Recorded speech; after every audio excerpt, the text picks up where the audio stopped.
வணக்கம். மீண்டும் மற்றொரு நிஜக்கண் நிகழ்ச்சியினூடாக சந்தித்திருக்கின்றோம்.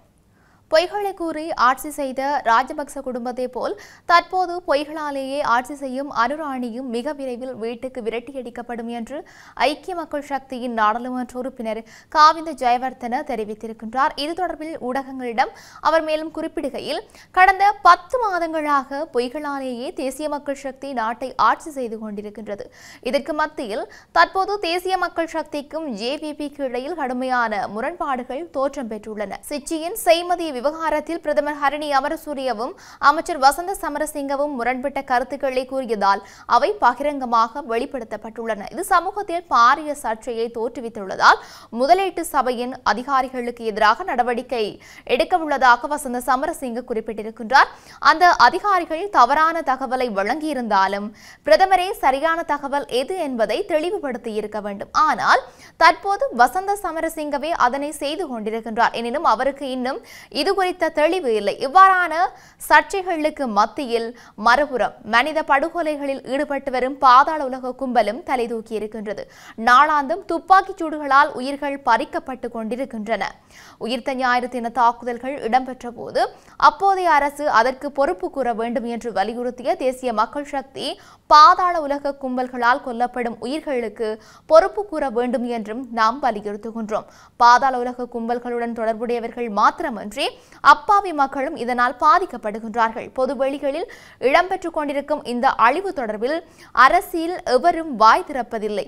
கடந்த ஆட்சியாளர்களை போன்று நாம் ஊடகங்களில் பிரச்சாரங்களை நடத்தப் போவதில்லை என கூறிய இவர்கள் தற்போது பேருந்து சேவையொன்றை மீள ஆரம்பித்து வைப்பதை மேளதாள வாத்தியங்களுடன் பட்டாசு கொளுத்தி ஒரு பிரம்மாண்ட நிகழ்வாக கொண்டாடுகின்றார்கள். மஹிந்த ராஜபக்ச அம்பாந்தோட்டை துறைமுகத்தை திறந்து வைத்த போதோ அல்லது அதிவேக நெடுஞ்சாலையை திறந்து வைத்த போதோ இந்த அளவுக்கு பிரம்மாண்ட நிகழ்வை நடத்தவில்லை. தேசிய பாதுகாப்பை உறுதிப்படுத்த தவறியவர்கள் பேருந்து சேவையை ஆரம்பித்து வைத்துவிட்டு கொண்டாட்டம் நடத்துகின்றார்கள். தேசிய பாதுகாப்பு தொடர்பில் எமக்கு வகுப்படுப்பதாக கூறியவருக்கு எதிராக நம்பிக்கையில்லா பிரேரணையை சமர்ப்பித்திருக்கின்றோம். தைரியம் இருந்தால் அதற்கு ஆதரவாக வாக்களிக்குமாறு ஆளும் தரப்பினருக்கு சவால் விடுக்கின்றோம். சாய்ந்தமரது தாக்குதல்களின் போது கிழக்கு கட்டளை தளபதியாக செயற்பட்டவரே தற்போதைய பிரதி பாதுகாப்பு அமைச்சர். அரசு தொடர்பான விசாரணைகள் முன்னெடுக்கப்படும் போது எவ்வாறு நீதியை எதிர்பார்க்க முடியும்? ஜனாதிபதி வெளிநாடுகளுக்கு செல்லும் போது இவரே பதில் பாதுகாப்பு அமைச்சராக செயற்படுவார். அவ்வாறான சந்தர்ப்பங்களில் விசாரணைகள் பக்கசார்பின்றி முன்னெடுக்கப்படும் என்று எவ்வாறு நம்புவது? பதவி விலகாவிட்டால் அவருக்கு வேறொரு அமைச்சை வழங்குவதற்கேனும் ஜனாதிபதி நடவடிக்கை எடுக்கலாம். ஆனால் செய்யவில்லை. எனவே நம்பிக்கையில்லா பிரேரணையை நிறைவேற்றுவதற்கான சகல முயற்சிகளையும் நாம் முன்னெடுப்போம் என்றும் தெரிவித்திருந்தார். இவையொருபுறம் இருக்க, நல்லூர் ஆலய விசேட உற்சவங்களில் 600 போலீஸ் பாதுகாப்பு கடமையில் ஈடுபடுத்தப்பட்டுள்ளதாக யாழ்ப்பாண மாவட்ட சிரேஷ்ட போலீஸ் அத்தியட்சகர் தெரிவித்திருக்கின்றார்.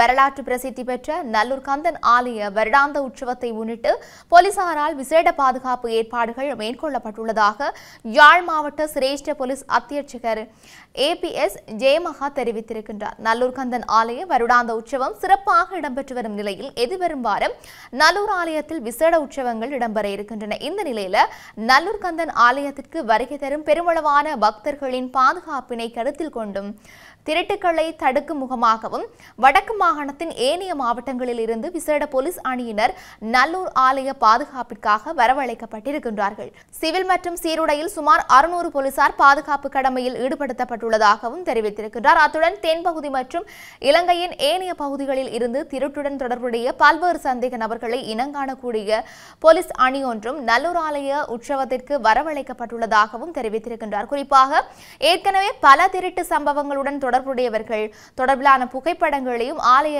நுழைவாயில்களில் காட்சிப்படுத்த உள்ளதாகவும், அவ்வாறு புகைப்படத்தில் காட்சிப்படுத்தப்பட்டவர்கள் யாராவது ஆலய வளாகத்தில் இனம் காணப்பட்டால் பொதுமக்கள் உடனடியாக போலீசாருக்கு தகவல்களை வழங்குவதன் மூலம் உரிய சந்தேக நபர்களை விரைவில் கைது செய்யக்கூடியதாக இருக்கும் என்றும் தெரிவித்திருக்கின்றார். எனவே போலீசாரினால் பல்வேறுபட்ட வேலை திட்டங்கள் முன்னெடுக்கப்படுகின்ற நிலையில பொதுமக்கள் குறித்த விடயத்திற்கு ஒத்துழைப்பு வழங்க வேண்டும் என்றும் கோரிக்கை விடுத்திருக்கின்றார்கள். தொடர்ச்சியாக இலங்கை தமிழரசு கட்சியால் எதிர்வரும் திங்கட்கிழமை அழைப்பு விடுக்கப்பட்டுள்ள கதவடைப்புக்கு ஆதரவு வழங்க முடியாது என்று வவுனியா வர்த்தகர் சங்கத்தின் நிர்வாக சபை தீர்மானித்துள்ளதாக அதன் தலைவர் கிருஷ்ணமூர்த்தி தெரிவித்திருக்கின்றார். வடக்கு கிழக்கில் அதிகரித்துள்ள ராணுவ பிரசன்னம் மற்றும் முல்லைத்தீவு முத்தையன்கட்டில் இடம்பெற்ற சம்பவங்களுக்கு எதிர்ப்பு தெரிவித்து வடக்கு கிழக்கு தழுவிய ரீதியில் எதிர்வரும் திங்கட்கிழமை கர்த்தால் ஒன்றை மேற்கொள்வதற்கு இலங்கை தமிழரசு கட்சியின் செயலாளர் எம்.ஏ. சுமந்திரனால் அழைப்பு விடுக்கப்பட்டிருந்தது. குறித்த கதவடைப்புக்கு வவுனியா மாவட்ட வர்த்தகர் சங்கம் தமது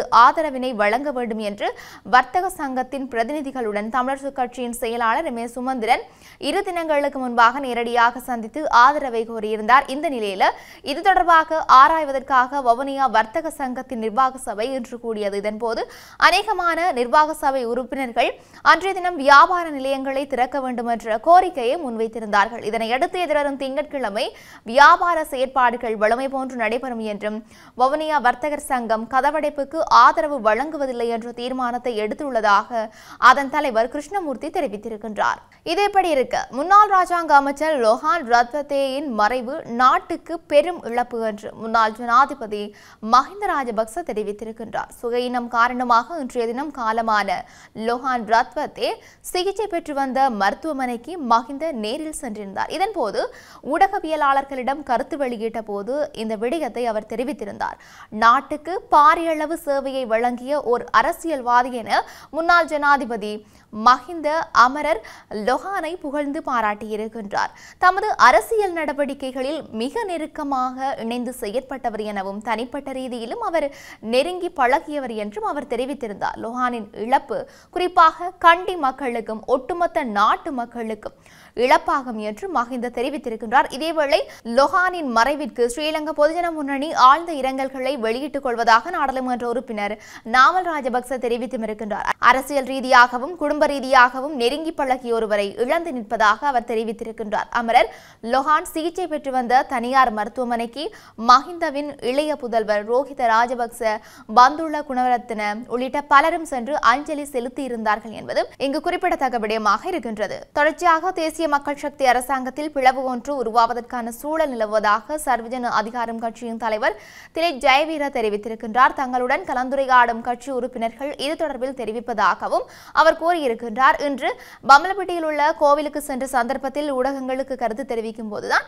அவர் மேற்கொண்டவாறு தெரிவித்திருக்கின்றார். தொடர்ந்து உரையாற்றிய அவர் அரசாங்கத்தில் பிளவு ஒன்று உருவாகும் சூழலில் அரசை வீழ்த்துவதற்கான சந்தர்ப்பம் ஏற்பட்டிருக்கின்றது. இந்த சந்தர்ப்பத்தை சூழ்ச்சிகள் மூலம் முறியடிப்பதற்கு எதிர்க்கட்சி தலைவர்களை பல கோணங்களில் செயற்படுத்த எடுக்கும் முயற்சியை நான் எப்போதும் ஏற்றுக்கொள்ளப் போவதில்லை. அவற்றுக்கு நாம் அகப்பட போவதும் இல்லை. அரசாங்கம் ஆட்சியமைத்த விதமும் அது செயற்படும் விதமும் அனுசரணை வழங்குவோரின் செயற்பாடுகளை பார்க்கும்போது ஏதோ ஒரு சூழ்ச்சி நடைபெறுகின்றது. இதனால் உண்மையான எதிர்க்கட்சியின் வகிவாகம் மழுங்கடிக்கப்படுகின்றது. அரசாங்கத்தை இயக்கும் முக்கோண முக்கியஸ்தர்கள் யார் என்று சாதாரண மக்களுக்கு தெரியாது. அரசாங்கத்தை சூழ்ச்சிகள் மூலம் கவிழ்ப்பதை நான் ஏற்றுக்கொள்ள மாட்டேன். ஜனநாயக ரீதியில் அரசாங்கத்தை கவிழ்ப்பதே எனது நோக்கமாகும் என்றும் கூறியிருக்கின்றார். இப்படி இருக்க நாட்டில் இன்னும் என்னெல்லாம் நடக்கப் போகின்றது என்று நாங்களும் பொறுத்திருந்து பார்க்கலாம். மீண்டும் மற்றொரு பதிவினூடாக சந்திக்கலாம். வணக்கம்.